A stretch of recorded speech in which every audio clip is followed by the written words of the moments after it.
Shalom saudaraku yang terkasih di dalam Kristus Yesus Tuhan kita. Selamat pagi semuanya. Puji Tuhan kita boleh membuka pagi hari ini dengan renungan harian edisi khusus 20 tahun PDKK Immanuel Santo Yakobus. Tema kita pagi hari ini adalah tema yang bisa menguatkan kita di masa-masa sulit seperti saat ini. Tema pagi hari ini adalah percaya saja badai akan berlalu. Saudaraku yang terkasih, sebelum kita memulai firman Tuhan, marilah kita berdoa. Dalam nama Bapa dan Putra dan Roh Kudus. Amin. Bapa yang maha baik, terima kasih atas segala kebaikan-Mu di dalam hidup kami. Biarlah pagi hari ini kami boleh rindu akan firman-Mu Tuhan. Engkau boleh memberkati setiap kami, buka hati kami, sehingga boleh menerima kebenaran firman-Mu, sehingga firman ini boleh menjadi kekuatan di dalam hidup kami. Berkati hamba-Mu yang boleh menyampaikan kebenaran firman ini. Di dalam nama Yesus Engkau Allah yang berkuasa, kini dan sepanjang segala masa. Amin. Dalam nama Bapa dan Putra dan Roh Kudus. Amin. Saudaraku yang terkasih di dalam Yesus Tuhan kita, tema pagi hari ini bagi saya sangat menarik. Dan tema pagi hari ini ketika saya renungkan juga bisa menguatkan hati saya, bisa menguatkan semangat saya bahwa sebesar badai apapun di dalam hidup kita, selama kita tetap ikut Yesus, selama kita tetap setia terhadap Yesus, badai itu akan berlalu di dalam hidup kita. Saudaraku, saya akan bacakan saudara secara singkat satu peristiwa di mana Yesus bersama muridnya ketika menyeberangi Danau Galilea dan mereka mengalami sebuah badai di dalam hidupnya. Dan hari ini kita akan belajar bagaimana mereka bisa melewati badai itu. Bagaimana mereka bisa bertahan di dalam badai itu. Bagaimana mereka bisa mendapatkan satu ketenangan ketika badai itu datang di dalam hidup mereka. Baik, saya bacakan kepada saudara di dalam Matius 8 ayat 23 sampai 27. Lalu Yesus naik ke dalam perahu dan murid-muridnya pun mengikutinya. Sekonyong-konyong mengamuklah angin ribut di danau itu, sehingga perahu itu ditimbus gelombang, tetapi Yesus tidur. Maka datanglah murid-muridnya membangunkan dia. Katanya, "Tuhan, tolonglah, kita binasa." Ia berkata kepada mereka, "Mengapa kamu takut, kamu yang kurang percaya?" Lalu bangunlah Yesus menghardik angin dan danau itu. Maka danau itu menjadi teduh sekali. Dan heranlah orang-orang itu, katanya, "Orang apakah dia ini sehingga angin dan danau pun taat kepadanya?"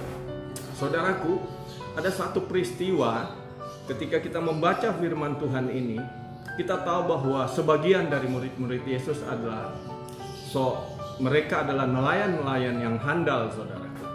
Bahkan tidak sedikit pada saat Yesus memanggil murid-muridnya, mereka sedang melakukan profesinya sebagai nelayan. Tentunya badai yang mereka hadapi adalah badai yang sudah sering, saudaraku, sebagai seorang nelayan. Tapi kita tahu ada saat di mana murid-murid ini mengalami badai yang mereka hampir kehilangan pengharapan. Bahkan Alkitab mencatat mereka begitu ketakutan. Hari ini di dalam masa-masa sulit, masa-masa pandemi seperti ini, berapa banyak hari ini badai itu datang di dalam hidup kita. Badai itu bisa bicara mengenai persoalan ekonomi yang hari ini kita hadapi. Badai itu bisa bicara mengenai penyakit. Badai itu bisa bicara mengenai hubungan kita dengan keluarga. Badai bisa bicara mengenai kesulitan apapun di dalam hidup saudara. Yang paling penting, saudaraku, di pagi hari ini, saudara dan saya dalam Injil hari ini, Tuhan akan menguatkan kita. Bagaimana ketika badai itu datang di dalam hidup saudara dan saya, ada 3 hal yang saudara harus lakukan supaya saudara tetap bisa bertahan di dalam badai, bahkan Anda keluar dari badai itu sebagai seorang pemenang. Hal yang pertama, saudaraku, kunci rahasia bagaimana murid-murid itu bisa menang dari badai yang begitu besar. Ayat 23 di dalam Injil Matius pasal yang ke-8, kita lihat di ayat 23 dikatakan, ketika Yesus naik ke atas perahu, apa yang terjadi, saudara? Murid-muridnya mengikuti dia. Artinya apa, saudara? Kalau hari ini Saudara dan saya di dalam masa-masa sulit pandemi ini, tidak sedikit orang mengalami kesulitan ekonomi. Tidak sedikit orang yang khawatir dengan hidupnya, saudaraku. Bagaimana saudara bisa lepas dari itu semua? Yang pertama, saudaraku, saudara harus bersama-sama Yesus di dalam perahu yang sama. Artinya apa?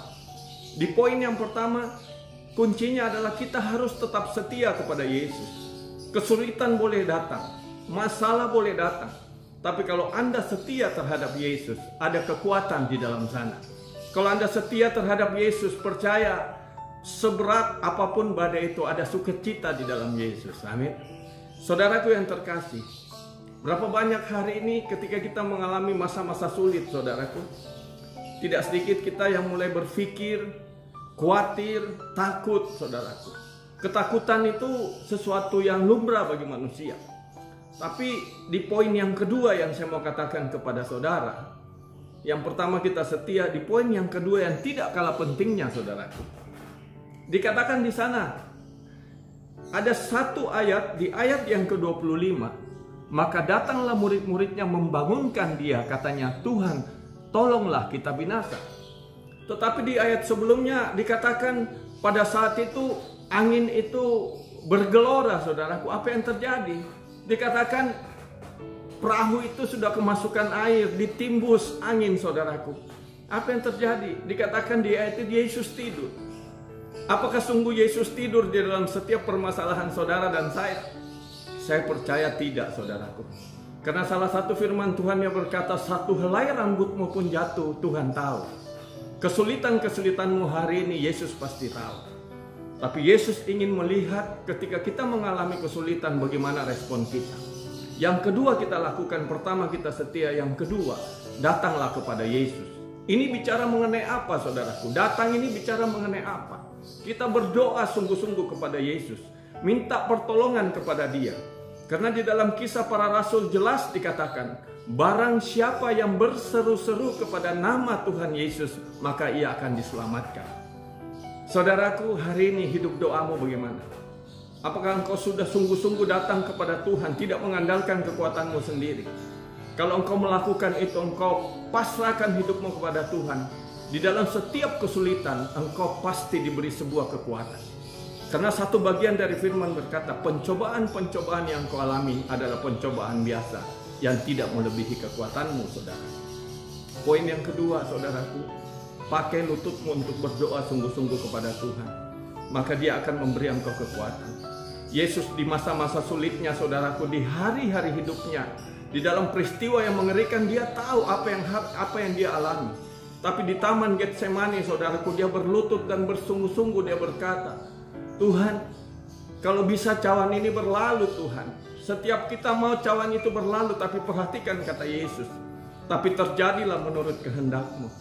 Dan Yesus dengan sukacita menyerahkan dirinya untuk disalibkan, saudaraku. Poin yang ketiga, saudaraku, apa yang kita lakukan ketika kita mengalami badai? Yesus datang, Yesus bangun pada saat itu ketika murid-muridnya datang berkata, Tuhan tolonglah kami. Yesus bangun dan berkata, perhatikan baik-baik di ayat yang ke-26. Yesus berkata kepada mereka, mengapa kamu takut?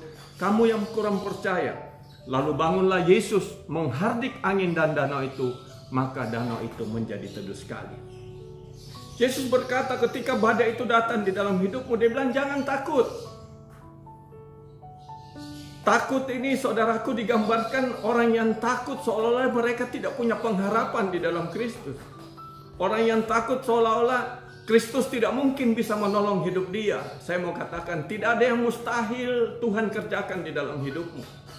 Ketika engkau setia berdoa, dan engkau yang ketiga punya iman bahwa Yesus turut bekerja dalam segala sesuatu untuk mendatangkan kebaikan di dalam hidupmu, maka saya percaya badai itu akan berlalu di dalam hidupmu.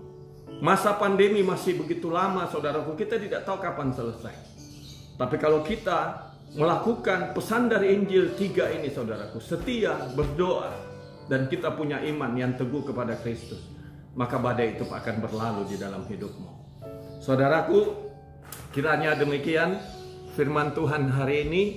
Saya percaya setiap kita akan dikuatkan. Mari kita berdoa. Bapa yang maha baik, Kami bersyukur atas segala kebaikan-Mu. Biarlah firman ini boleh menjadi kekuatan di dalam hidup kami. Berkati kami Tuhan, beri kami kekuatan. Setiap kami mengalami problem Tuhan, kami percaya kami akan tetap setia. Kami berdoa sungguh-sungguh memohon pertolongan-Mu Tuhan. Dan kami punya iman Tuhan bahwa Engkau bekerja dalam segala sesuatu untuk mendatangkan kebaikan. Terima kasih Tuhan, terima kasih Bapa.